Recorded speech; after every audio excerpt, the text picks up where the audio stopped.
ইতিহাসের পাতা ঘাটতে গিয়ে নেইমারের ইতিহাস দেখলে আপনি আঁতকে উঠবেন। ফুটবল ইতিহাসে সেরা কামব্যাকের গল্পটি এই মহানায়কের নামেই লেখা আছে। শেষ 5 মিনিটে দুর্ধর্ষ 3 গোলে অবদান রেখে সে বুঝিয়ে দিয়েছিল ফুটবল তার পায়ের জাদু। সেদিন অবাক হয়েছিল মাঠে থাকা হাজার হাজার দর্শক, কোচ, এমনকি সতীর্থ লিওনেল মেসিও। সবাই অবাক হয়ে তাকিয়েছিলেন ব্রাজিলিয়ান এই সুপারস্টারের দিকে। কি হয়েছিল সেদিন? 5 মিনিটে নেইমার কি করেছিল? কেনই বা এই সময়টাকে বলা হয়ে থাকে ইতিহাসের সেরা কামব্যাক? চলুন বিস্তারিত দেখি। উয়েফা চ্যাম্পিয়ন্স লিগের রাউন্ড 16 কোয়ার্টার ফাইনালের লক্ষ্যে মাঠে নেমেছিল পিএসজি বনাম বার্সেলোনা। নেইমার, মেসি, সুয়ারেজের মতো ভাগা ভাগা তারকা থাকতেও প্রথম লেগে পিএসজি 4-0 ব্যবধানে হারিয়েছিল বার্সাকে। অর্থাৎ দ্বিতীয় লেগে বার্সাকে ম্যাচ জিতে করতে হবে 5টি গোল। সবাই হাল ছেড়ে দিয়েছিল। স্বাভাবিকভাবে এমন ব্যবধানে ম্যাচ জিতা সত্যিই অসম্ভব, কিন্তু সেদিন ব্রাজিলের এক নায়ক বলেছিল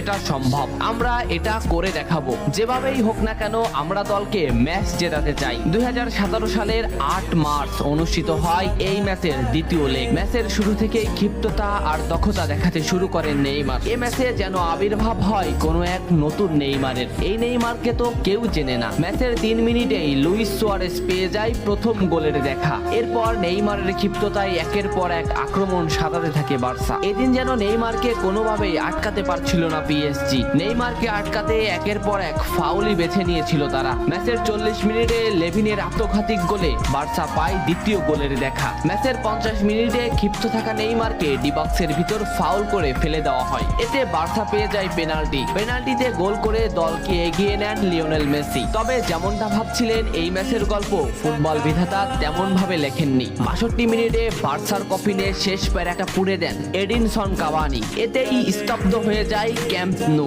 আশা ছেড়ে দেন বার্সা কোচ লুইস এনরিক। শুধু কি তাই, স্তব্ধ হয়ে যান লিওনেল মেসিও। তবে সেদিন একজন দমে যায়নি। নামটা কি কমেন্ট করে জানান। বার্সা গোল হজমের পর লিওনেল মেসি ম্যাচের সম্পূর্ণ দায়িত্ব দেন নেইমারের উপর। আবারও শুরু হলো খেলা। ডি বক্সের বাইরে নেইমারকে ফাউল করে ডি মারিয়া। এই পজিশনে 88 মিনিটে বার্সা একটা ফ্রি কিক পায়। তবে এই ফ্রি কিকের দায়িত্ব নেইমারের কাছে বুঝিয়ে দেন মেসি। শট করেন নেইমার এবং করেন অসাধারণ গোল। এই ফ্রি কিকটা বার্সার ইতিহাসের সেরা ফ্রি কিকের একটি হয়ে রয়েছে। এর 2 মিনিট পর সুয়ারেজকে আঘাত করে পেনাল্টি পায় বার্সা। পেনাল্টি নিতে আসেন নেইমার জুনিয়র। সেদিন বার্সা নেইমারের উপরই আস্থা খুঁজে পেয়েছিল। পেনাল্টিতে অসাধারণ গোল করেন নেইমার। এমন পরিস্থিতিতেও 5 গোল করে ম্যাচ সমতা এনেছে বার্সা। এর কিছু সময়ের পরে চলে আসে সেই মাহিন রক্ষণ। ম্যাচের এই মোমেন্টটা লক্ষ্য করুন। ডি বক্সের কিছুটা সামনে নেইমারের পায়ে বল। নেইমারকে আটকাতে গেল প্রতিপক্ষের একটি খেলোয়াড়, কিন্তু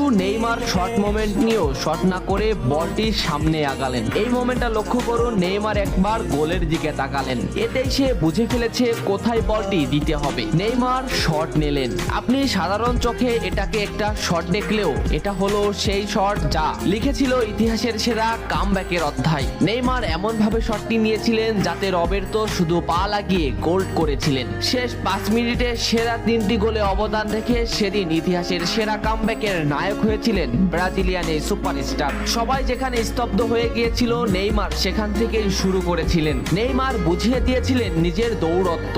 ইতিহাসের সেরা কামব্যাকটা বার্সা নেইমারকেই উৎসর্গ করেছিল। এ ম্যাচে নেইমারের পারফরমেন্স ছিল আকাশচুম্বী। মাঠে থাকা দর্শকরা শুধু নেইমারের দিকেই তাকিয়েছিলেন। নেইমার এমনই, যখন জ্বলে ওঠে তখন সব পুড়িয়ে দেয়, সব তছনছ করে ফেলে। ইতিহাসের সেরা কামব্যাকের নায়ক সেদিন পিএসজি কে হারিয়ে বার্সার সমর্থকদের মুখে হাসি ফুটিয়েছিলেন। বার্সা ফ্যানরা কি এদিনের কথা ভুলে গেছে? নেইমারকে ভোলা যায় না। নেইমারের এই অবদানের কথা ভুলতে হলে ফুটবলকেই ভুলতে হবে। ফুটবল আর নেইমার এমনই, এরা আপনাকে কাঁদাবে, হাসাবে, আবার কখনো কখনো অসম্ভবকে সম্ভব করে দিবে। নেইমার সেদিন অসম্ভবকেই সম্ভব করেছিলেন। ভিডিওটা কেমন লেগেছে অবশ্যই জানাবেন। এত সময় সাথে থাকার জন্য ধন্যবাদ। নেক্সট ভিডিও আসছে খুব তাড়াতাড়ি।